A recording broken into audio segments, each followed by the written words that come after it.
don't have a lot of muscles to go over.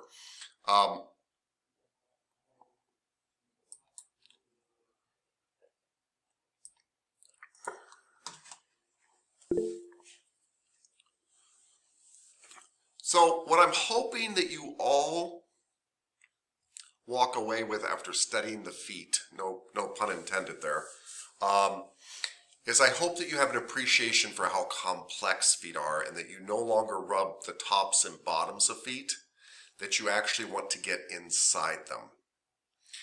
And today we're going to take that concept to even deeper levels. Because so far we've been studying muscles that live up the leg of the foot and come down around, right? Live up the leg of the foot, come down and grab here. We've studied that on the sides of the leg, things like that. Then we even got down and we studied some muscles that are on top. These aren't muscles, these are ligaments. But we studied some muscles going to the digiti minimi or the hallucis, right? And we studied stuff that adducts them and abducts them and stuff that extends and flexes them, right? Right. Miss Petrie? That's a very strange look on your face, so I'm going to ask you some questions. You just went, I don't know. Anyway, Miss Petrie, if a muscle is on top of the foot, or on the shin, on top of the foot or the shin, what is that muscle probably doing? What kind of action? A dorsiflex? Well, actually, that's a great answer, and that is 100% true. This is a dorsiflex. Thank you. You are correct for the way. So extension? Extension of the toes, dorsiflex of the foot. That was a very complete answer because they're up here, so they would extend. They would extend the toes out, which is also dorsiflexing the foot too. Yes, beautiful. So Miss Petrie, if they live on the bottom or the back of the leg, what might they do? The toes would flex. Flex. Or it would be a plantar flex of the foot. Beautiful. Miss Petrie, these are great. If a muscle lives truly on the outside of the feet, what might it do? That would be a AB duct, an adduct. Nope. AB duct, because on the outside it can pull out. Can't pull back in from the outside. Okay. If it lives in the center, like the lucky number 7, it could Adduct. Adduct. Good. Cool. And what else do I want to ask you? If a muscle has the word hallucis in it, it is going to the big toe. And if a muscle has the word digiti minimi in it, it's going to go to the baby toe. Baby toe. If it has digitorum in it, it's going to go through toes 2 to possibly 5, 4 to 5. 2 to 4 or 5. Beautifully said. Perfectly said, by the way. I haven't said this one yet, but if a muscle has the word brevis in it, it probably only lives on the foot. If it has longus in it, it's probably up the leg. That's not 100% true, but that's pretty true in your forearms and hands. The brevises tend to be short, and so they tend to be right on the foot, and the longuses tend to be on the leg. Cool. You just kind of summed up like a lot about feet right there. Thank you. So maybe your funny facial expression was about something else because you seem to get this overall concept. Thank you, ma'am. Thank you. Oh, okay. That was it. Maybe it's just my face. I actually think maybe you're looking over at Chris and saying something, but I was just like, I don't know. I want to. Oh no, he's not even in the room. So yeah, it might just be my face. It just got stuck. Who knows? Yes.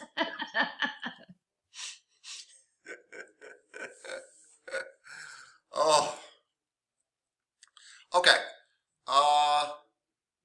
Miss Yanes. Same questions. We're making sure we walk away with some knowledge here. If a muscle exists on the top of the foot or the front of the foot, what action does it probably produce? An extension. An extension. Thank you. If it exists on the bottom or the back?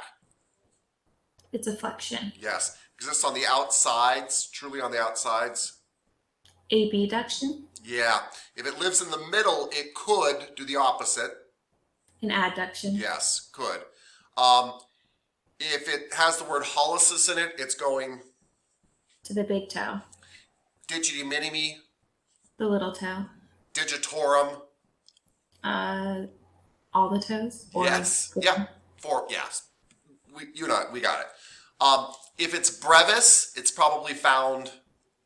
Just on the foot. Thank you. If it's longus, it's probably found on the. Going up the leg? Yeah, on the leg. Good.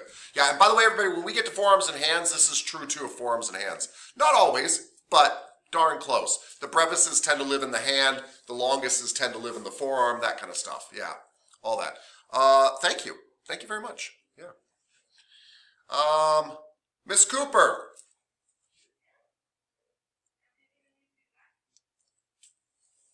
Hola. Hola, Miss Cooper. What's up? What's up, Miss Cooper? If a muscle lives on top of the foot or the front of the leg, the anterior or the dorsal region, dorsal, anterior space on the leg, dorsal region of the foot, what action does that muscle probably perform? Extension. Extension, yes. Or dorsiflexion, the whole thing, but extension, yes. If it lives on the plantar region or the posterior compartment of the leg, it probably does what? Flexion or plantar flex. Yes. If a muscle lives on the outside of the foot, on either side, it probably helps with what? Wait. Say it again. What? If muscles live on the outside of the foot, what action do they probably produce? What? Extension? They're not on top, they're on the sides. Bro, what? We already said both flexion and extension. I know, bro. So don't say flexion and extension. I live on the sides. If I live on the side, where can I pull to? To the side. Yes, and what do you call that when stuff goes to the side? Lateral. It is lateral, but what do I call when my arms go out away from my body? Oh, abduction? Yes, and that's the same thing I call this, by the way. Watch. I just abducted my fingers. That's considered an abduction of my fingers. This is called an adduction of my fingers. They're going away from themselves. Oh, okay. Cool. So, stuff that lives on the side are abductors. Good, good, good. If a muscle has the word brevis in it, when it comes to the feet and leg, where am I probably going to find that muscle?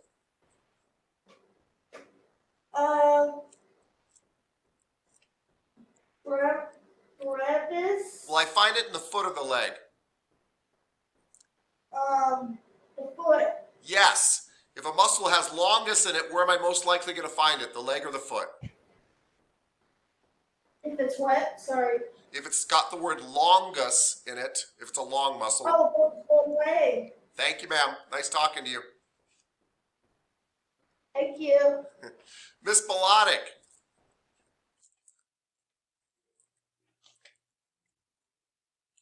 Hello. Good morning, Miss Bilotic. I feel like I'm like shaking you awake. I feel bad. All right, Miss Bilotic. If a muscle has the word hallucis in it, where is it going to? The big toe. Yes. Digiti-minimi in it, where is it going? The little toe. Yes. Digitorum, where is it going? The other toes. Mm-hmm. If it lives on top of the foot, the dorsal region of the foot, or the anterior portion of the leg, what action does that muscle probably produce? Extension. Extension. Very good. If a muscle lives on the plantar region of the foot or the posterior compartment of the leg, what action does it probably produce? Flexion. Yeah, awesome. If muscles live on the side of the foot, what do they probably do? Abduction. Abduction. Awesome. If a muscle has the word brevis in it, will I find it on the foot or the leg? The foot. Yeah. Not 100% true, but often true. If a muscle has the word longus in it, where will I find that? Up the leg. Yes, awesome. And one last question I haven't asked anybody else. What is the name for your heel bone?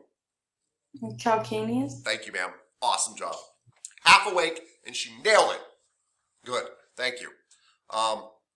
Miss Moore. I'm here. I I know you are, man.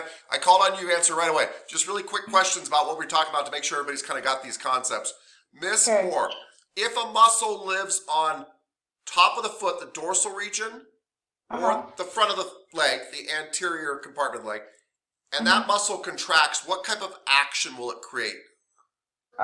Extension and dorsiflex. Yeah, double good answer. Extension of the toes, possible dorsiflexion of the foot. I love that. If it lives on the plantar region, the bottom, and the back of the leg, what kind of action can we expect to see there? Flexion and plantar flex. Yes! Nailed it. If it lives on the sides of the foot, what can it probably do? Add the AB duck. Bam, nice. If it has the word brevis in it, will I find it on the foot or the leg? The foot. Yeah, because it's tiny. If it has the word longus in it, am I going to find it on the foot or the leg? The leg. The leg. A muscle going to the big toe has what word in it? Hallucis. Yes, a muscle going to the little pinky cute toe has what word in it? Digidimini. Yeah. And a muscle going to 3 or 4 toes has what word in it? Is it flexor digitorum? Digitorum. Wait. It's digitorum. Yeah. I mean, you're right. What you were doing was right, but the word digitorum is being it. Cool. Miss Moore, you nailed it. Thank you very much, ma'am. Okay. Okay, everybody. I feel like we actually have a firm grasp on these kind of basic concepts, right? And these will serve you so well because I don't remember all the muscles in the foot, but I can figure them out. When I see a muscle on the side of the foot, and it's going to the little toe, I'm like, oh, abductor digiti minimi, right? It's just an easy way to not memorize. Cool.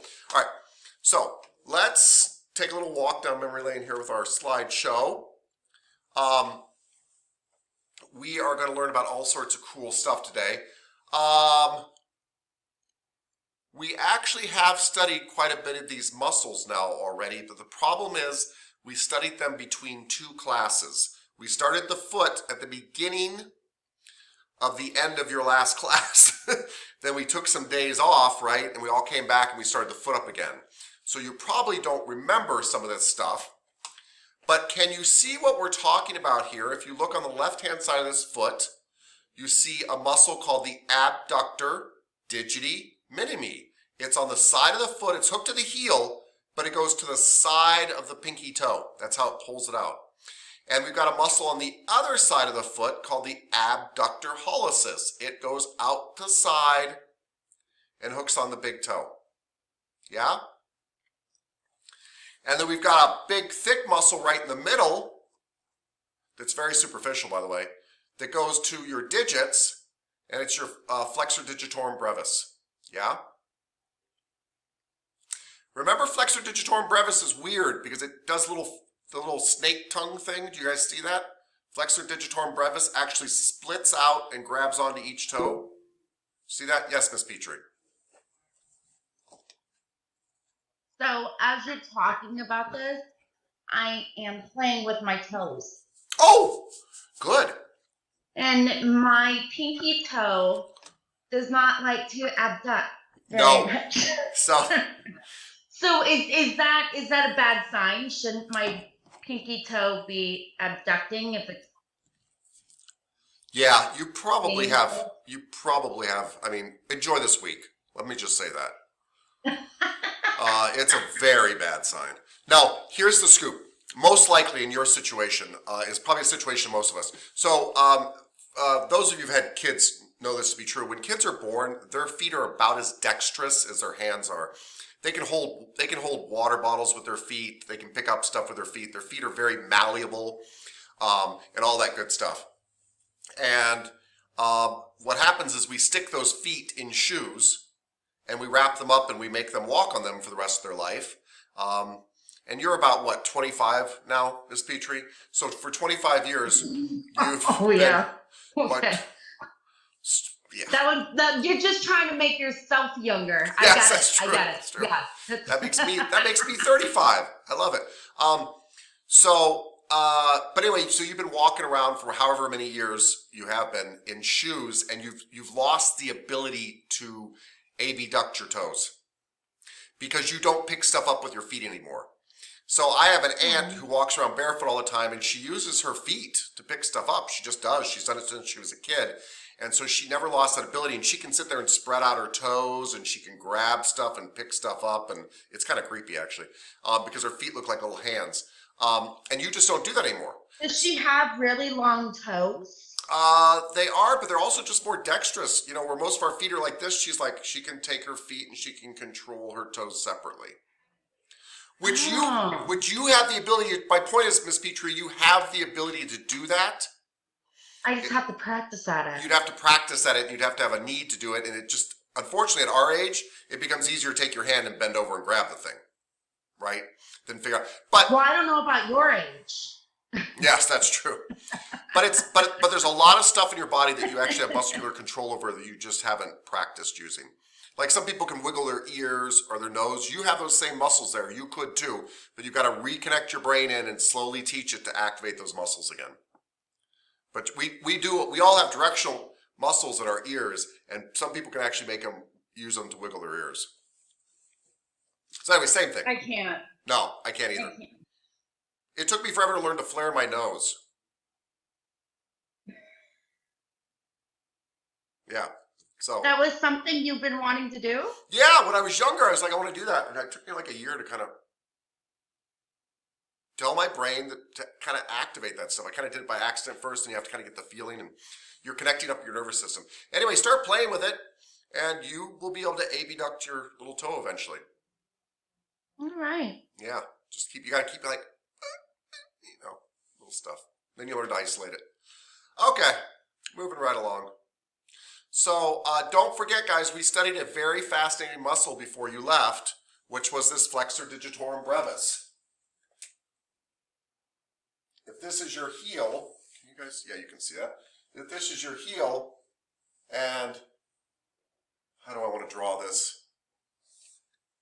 2, 3, 4, 5. These are your toes. This muscle comes and hooks to the sides. This is a terrible drawing. Why'd you guys let me do this? Hold on. This muscle comes up here, hooks to the sides of the toes.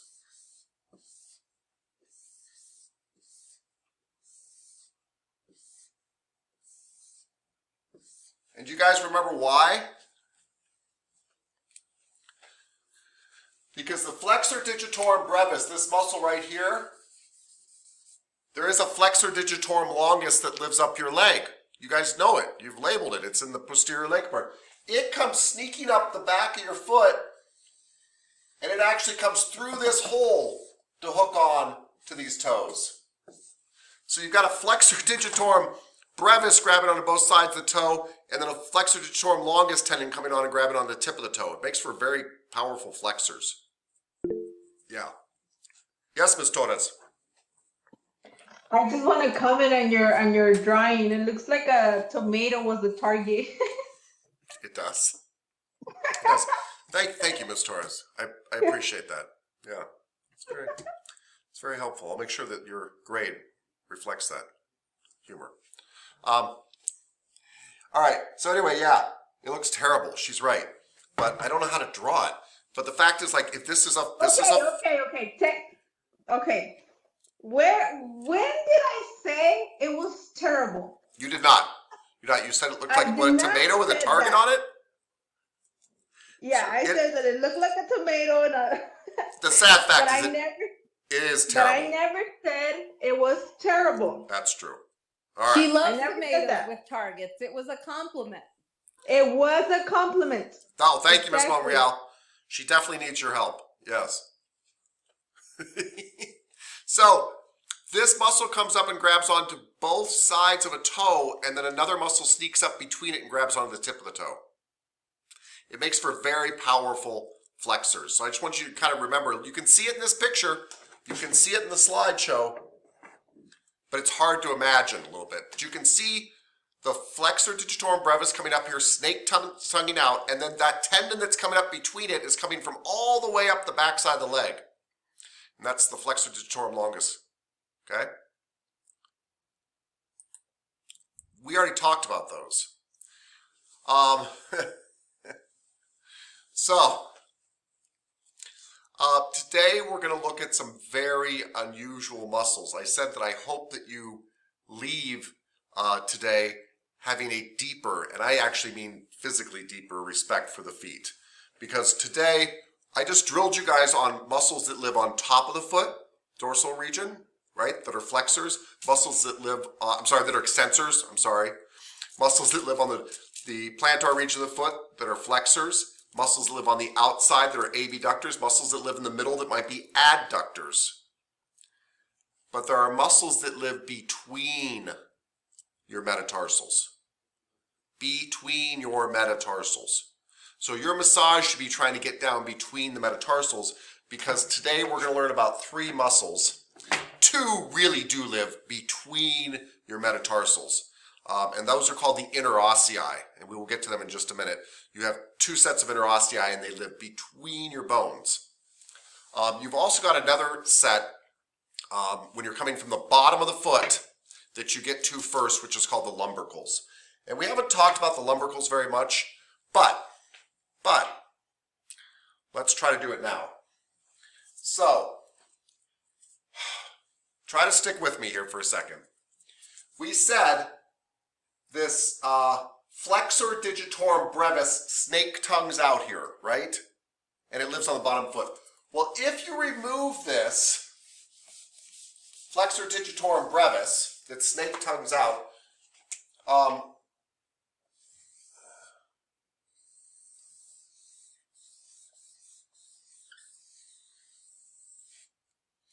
you still have the flexor digitorum longus tendons. And they're going here to go up the leg. But these are the flexor digitorum longus tendons. These are the weirdest things in the world because the flexor digitorum longus tendons have 2 other muscles that are attached to them. They've got a muscle down here that looks kind of 4-sided, and it's on your plantar region, and it's called the quadratus plantae. And it pulls too. Quadratus plantae actually grabs onto these same tendons and helps the flexor digitorum flex your toes. It also does something very neat. If you think about it, all these guys are coming over here to this side, and you don't want your toes to really pull off to the side. You want them to pull straight down. So this plantae helps pull these tendons down this way too. It helps balance out this unevenness. So the quadratus plantae actually inserts into the flexor digitorum tendons and helps them pull. Flexor digitorum longus tendons helps them pull. It gets weirder though. It gets weirder. So this muscle inserts into these tendons, but these tendons also act as an origin for the lumbricals that we're about to study. The lumbricals are these cute muscles that come off this tendon and also help grab onto the toes. So this is an extremely complex part of your body. It's actually the most complex part of your body I can think of. I think it even outdoes the hands. It's very, very, very hard to recognize. But what I want you to think of is that when you're rubbing a foot, right? When you are rubbing a foot, you've got to get through the flexor digitorum brevis on the bottom. And after you hit that, you're going to hit the quadratus plantae, flexor digitorum longus tendons, and lumbricals. After you get through that, you're going to get to the adductor hallucis, flexor digitorum minimi brevis, and flexor hallucis brevis. So there's like 8 muscles down there that you've got to get through. And then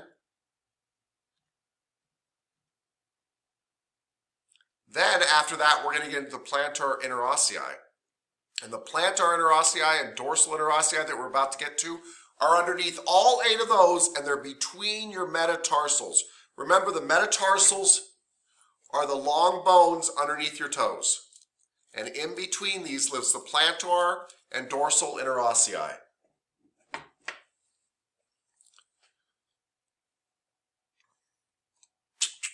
Okay, so let's talk about plantar interossei for a second.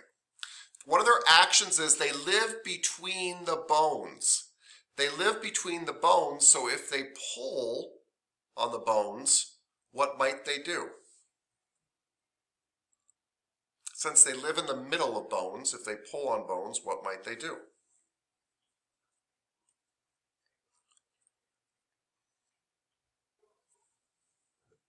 Anybody? I mean, it's on the slide. Yeah. No, Miss Hunter.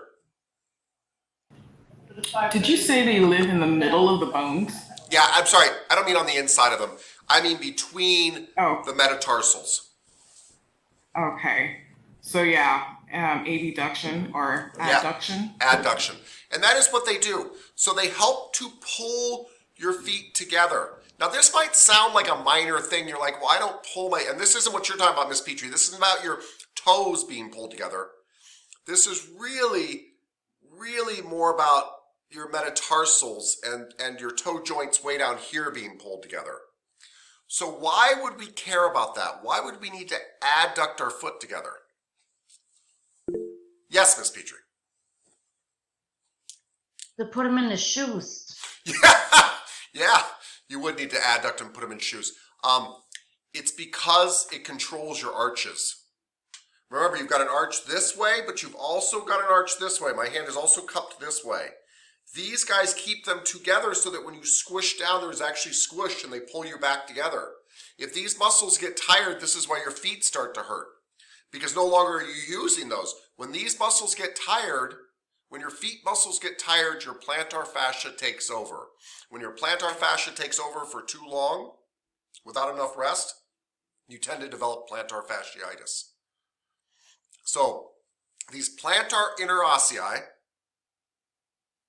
are tiny muscles between the toes that help keep the feet together, and that's their significance. So what is their How is plantar fasciitis preventable? Don't overdo an act. Don't stand or run or walk all the time without rest. So people I've known develop it. It's related to two things, unfortunately. It's related to weight and activity. So one is don't be heavy. I hate to say, the heavier you are, the more force it puts on your plantar fascia, and over time that can bother you. It can. Secondly is don't do lots of activities all the time without rest. So I have a student in my other class who got plantar fasciitis, and he was at a job where he was working 14 hours a day on his feet for the military. And he developed plantar fasciitis. It was 7 days a week. His feet wouldn't rest. They're wearing heavy boots, you know, that kind of stuff. So the plantar fascia, what happens is his feet got tired. The interossei muscle got tired. The lucky number 7 adductor hallucis gets tired. They can't hold the feet together. And then the ligaments will still hold you together. Your feet don't fall apart. But the ligaments then get a lot of extra tension on them that's not being taken up by the muscles. And then eventually the ligaments get tired and inflamed, and the plantar fascia, which is really just more ligaments, gets tired and inflamed, and it wears out.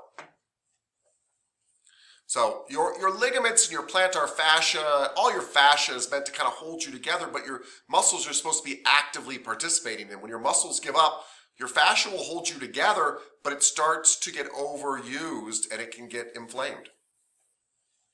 Yeah. Anyway. Okay.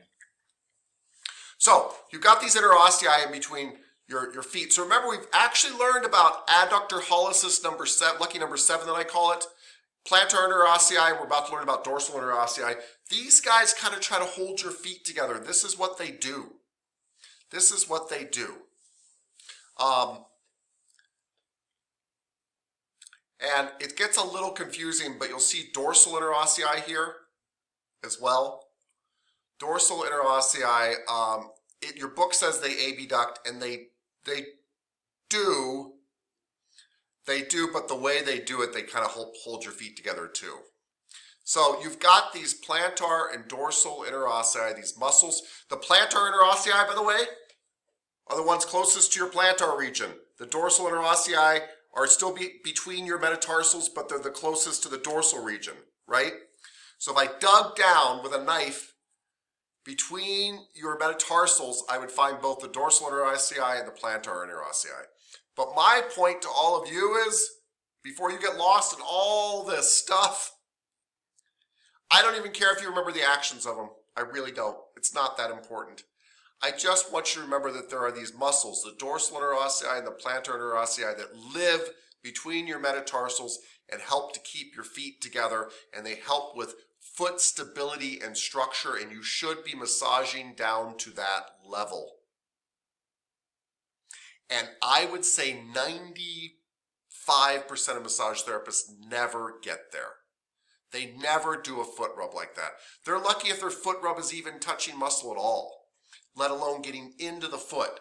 That's why when you're working in here, I'm actually trying to wiggle, not just your toes, I'm trying to wiggle your metatarsals and get into these bones. Get into these bones in here. Get into this stuff, because there's all this muscle in here and it's important stuff attached out in here. So I want you to think about this when you're massaging a foot. You should be able to do a 2-hour foot massage, really. You really should. And Miss Petrie, you especially tonight, you need to practice on Chris, an hour on each foot. I'll call him later and check. Okay? So, I don't want you to get caught up in all the small stuff because it gets really nitpicky about whether this stuff abducts or adducts or all this kind of stuff. I just want you to think in layers, and we're going to run this back by you in layers in a second. Yes, Miss Petrie. Yes, sir. I would like to know if we're going to learn how to rub feet to that level. Well, yes, except that you can teach yourself to rub feet at that level. Like, you are smart enough, you have enough anatomy now, and you have to start getting in there and start to loosen up the layers and try to get down in between the bones. Like, I challenge you first to try. I don't have a special magic move to get you to that level. Yes, Ms. Monreal. Miss Petrie, I love doing 2-hour foot massages. We should trade some time and then you could see what my routine is. Oh. Student teaching student. I like that. Right? Thank you, Ms. Monreal. There you go. That's nice. There's your answer. It didn't come from your teacher, but it came from somebody in class, and we'll take it. Yeah, and word on the street is that Miss Monreal, she talks a big talk, Yes? but apparently she also massages a big massage. She walks the talk. Yeah. Miss Harper, you might be getting an hour on your feet today. Ooh. By the way, it's one of my favorite things, people. You sit down in a chair and you just start to try to see how many bones can I trace out. And it's really hard because some of these bones are really tiny. We don't think about trying to get in between the cuboid and the navicular and the metatarsals, but you can. I don't mean you get all the way through them. Your finger's not going to poke through. But you try to get in there and actually trace out the joints. Can you wiggle the foot around so that you can start to feel the navicular and the cuboid and all this stuff? Can you feel it in there? And can you start to get these little guys moving and get all this stuff going and get in there? And you just sit there and you scrape away at it. It's amazing. And you can do it. And you wiggle the foot around. It's just like what I was talking to you, Miss Petrie, about, like, you've lost some ability with your feet. We all have. Everybody has. We've lost this ability for our feet to even move. You can get back in there and you can get them as flexible as a hand, theoretically.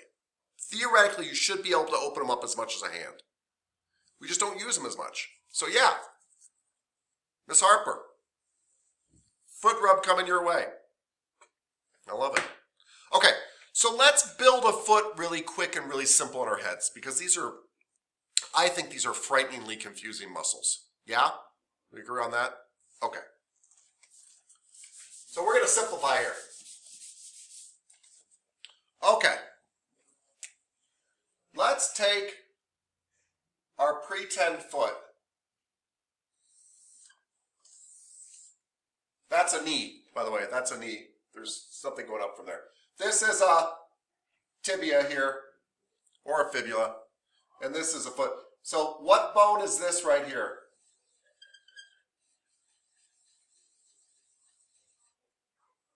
Calcaneus. Thank you. That's the calcaneus. So what three muscles are attached to this bone, Miss Hanson?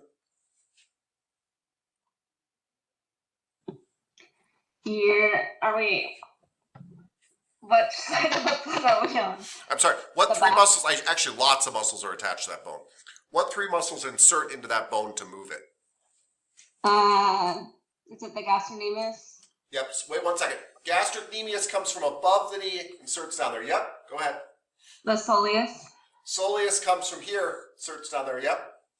And the plantaris? Plantaris, believe it or not, is the cute little muscle here up there that comes down and inserts there. And this is your Achilles tendon or your calcaneal tendon right here. All these guys coming together. Cool. Yeah. Now, Miss Hanson, you're doing great. Since you're here, there are three muscles underneath these on the back side of the leg. What are those? They are the tibula. It's not Yeah, posterior. Tibialis. Tibialis posterior. All right, wait 1 second. Or That one posterior actually... tibialis. All right, hold on. Tibialis posterior actually starts back here, goes around the malleolus and hooks underneath the foot right here. By the way, everybody, just so you know, the tibialis posterior hooks right into the bottom of your arch right here. It helps support arch control, which means you should be going way down in here. There's this powerful tendon that hooks down at the bottom of your foot. It comes from the back of the leg, around the malleolus, and hooks right there. Just remember that when you're doing your massage day, that's all. Okay, tibialis posterior, and what else do you got?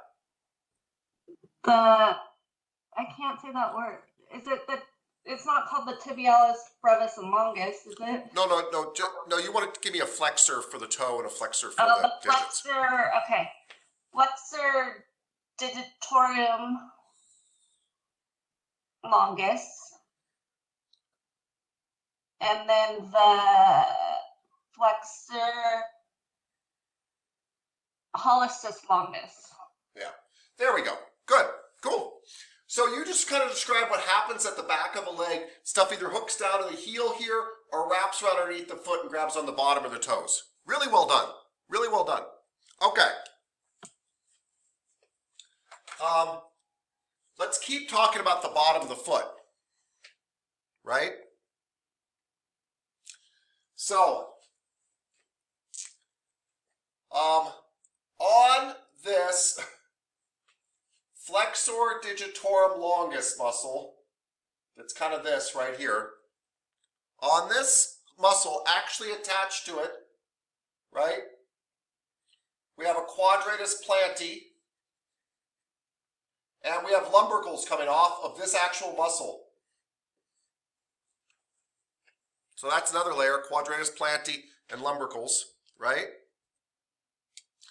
On top of that, we've got flexor digitorum brevis too, right? Yeah? Flexor digitorum brevis too on top of that. I didn't even get to the, adductor hallucis that's in there too and such, but I just wanted to kind of give us some layers to work with. Cool? In the actual foot itself, in the bones in there, so I can't really show that very well, but are the plantar interossei in here and dorsal interossei. If I go down from the top of the foot, I hit the plantar interossei first, then the dorsal interossei. If I come from the bottom, I hit the dorsal interossei. But they live between the bones in that foot. Yeah. Plantar interossei, dorsal interossei. And then over the top of that, remember we had the extensor digitorum brevis, extensor hallucis brevis, and then extensor hallucis and extensor digitorum longus, right? Not to mention tibialis anterior. I don't expect you to understand what this drawing means, but do you look at the amount of layers of muscle that are found in this area? Just the amount of layers of muscle out in this area. It's a lot. So think about that when you're rubbing feet today and you're kind of working through all that good stuff. Yeah? Yeah. Let's take a break right here for a second while we digest this. We'll come back and try to look at it from a different angle, I promise. But let's take a 15-minute break. Cool? See you guys back in 9:37.